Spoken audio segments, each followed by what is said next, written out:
Hey everybody, it's Rob from Flailthroughs. This is Gundam Battle Operation 2, and this is a request from Thomas, who wanted the Gundam Mark II Magallanica type in the colors of Captain Qwark from Ratchet and Clank. I think I got that mostly right. It's another one of those where just the color layout for GBO2 is fighting me a little bit on that. It has, I couldn't get it exactly right. There is, of course, a, symbol in the center of Captain Qwark's chest. Mark II is another mobile suit that does not have a central decal location. So what I did is I put the Anaheim Electronics test logo on the shield, which is what I would have used on the chest because all the colors are right. And then I used the hex camo to get the proper division of colors on the cockpit hatch. So, unfortunately, we're not going to see too much of the front of it, as is the nature of GBO2, but it should show by the end. But yeah, I hadn't used this probably since I got it. As is again the GBO YouTuber's curse. Like I'm either going to use something I need a video for or something I'm very familiar with. So I did.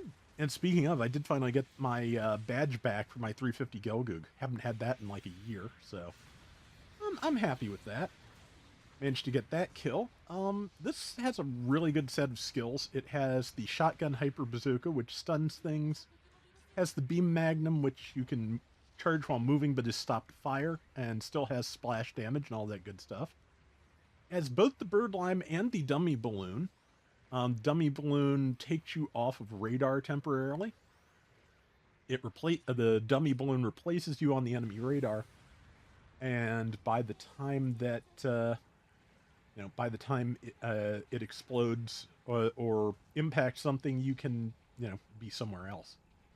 The dummy balloon, like the bird lime, also does slow enemies. So, yeah, if it connects, that's pretty great. But yeah, just mostly using it kind of just for misdirection. I feel like the city map here is a really good place to do that because, yeah, you're because of all the buildings in the way, a lot of times you're going to have to operate by radar. And yeah, the Mark II also has fake beacon, which I only realized looking at the enemy Mark II there. I would like they've been doing pretty well at increasing the number of indicators to show you when skills are active.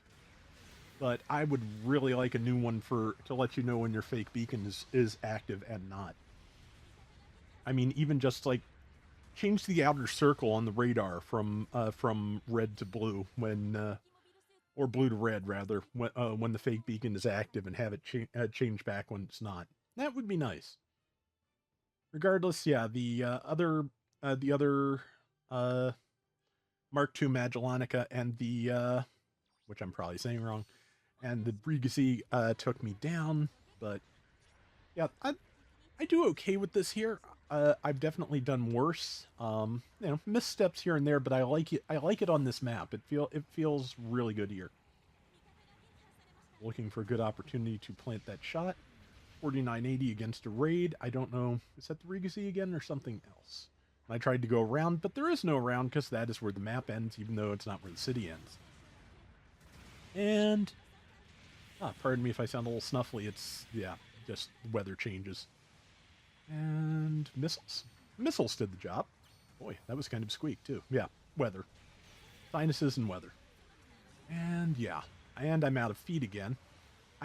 I did not build any kind of leg reinforcement into this build, but I'm thinking next time I go to use it, that's a thing I'm going to do because man, it is just not. It is just either somebody here is just building using a really dedicated leg breaker build, or this thing just has fragile legs. Could go either way, honestly. I am just going to try and get out of the way of stuff here. And yep, somebody is moving in, and I'm not going to have time to do anything because I was facing the wrong direction.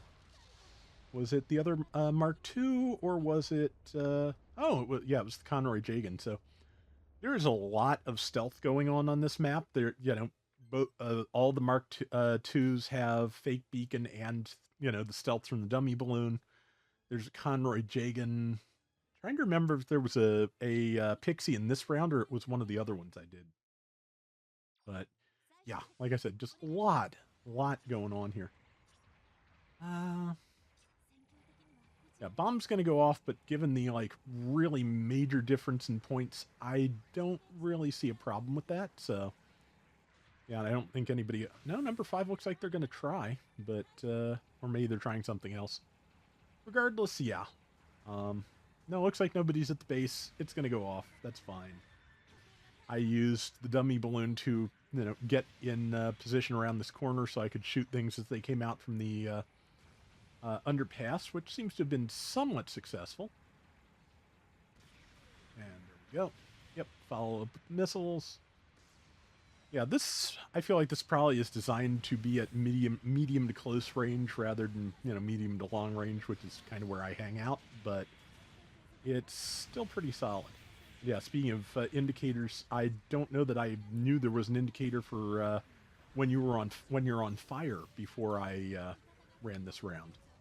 But yeah, there is a burning indicator for the for when the fire nut hits you. I believe it has some kind of extra fire effect, not just like tick damage, but like affect your thruster cooldown, I believe. Something like that. Again, haven't really run anything that has that in a while either, so... But yeah, enemy team is catching up a fair bit. The base bomb helped, but that's not the whole story. But let's see, that downswing managed to hit both of them. I did not have time to ready anything up to hit that Rigazi, but the other one of the other team members got it out, and then I backed into a prototype Starkjagen, which, yeah. Oh yeah, that has a stealth grenade too, doesn't it? Yeah, so everybody is kind of playing fun with stealth today. I had a similar experience in a lower cost when I was trying to do a request. And yeah, it was, I think, 500 even. And just R2 Zaku's throwing stealth grenades. Oh yeah, well, we've got one here too. Yeah, so, yeah, that seems to be very popular at the moment, is having an R2 Zaku to drop stealth buffs on your team. Oh, got somebody there. And we've got 40 seconds left. We are ahead by a good bit. But I managed to catch the Conroy Jagan and again get shot in the back just as I was about to follow up. But somebody else followed up, so no real harm done. There's the Proto Stark. It does not have missiles at the moment. I should move in with the shotgun. But trying to end the round alive. I don't remember if I do or not. But yeah. Oh, there is the Rigazi, which, yeah, went into biosensor light, so... And I hit the shield, but I did ultimately get it. Yeah, so we ended this round about 7,000 points up. And that's with the base bomb that they got off, so a little one-sided, but, I hope you'll like it, Thomas. I think the color scheme came out pretty well. And yeah, I would have used that Anaheim logo on the chest for sure. I was top diversions, as, the most colorful thing on the map would be. 4 and 3, but I managed 101,000 damage, so I'm pretty happy with that. That is going to do it for today's Gundam Battle Operation 2. We will be back soon with more. Till next time, everybody take care and have fun. Later. So, the preview for next week's Qwarks was very interesting because, we're still... mild spoilers here and some speculation, so, feel free to just kind of skip out if that is not your thing. But, it mentioned there's going to be a, we're still doing the clan battle thing best as I can tell, but there's going to be on one of the enemy teams a Federation pilot who has scored over 100 kills, whether that was in the war or during clan battles or a combination of both, I can't say. But yeah, I find that very interesting because basically there are 2 people in the standard UC on the Federation side who did that. One is the MSV pilot Tenneth Young, and the other one was Amuro Ray, who, considering his ride got jacked, I don't think it's going to be an issue here. So I imagine it's either going to be a new character or, could be Tenneth Young, or, there's a couple other options, but yeah, I'm really kind of curious to see, are we going to lean into the, potential UC references? Is the show going to do its own thing? going to be really interesting to see that play out next week. But yeah, I am really enjoying the show so far.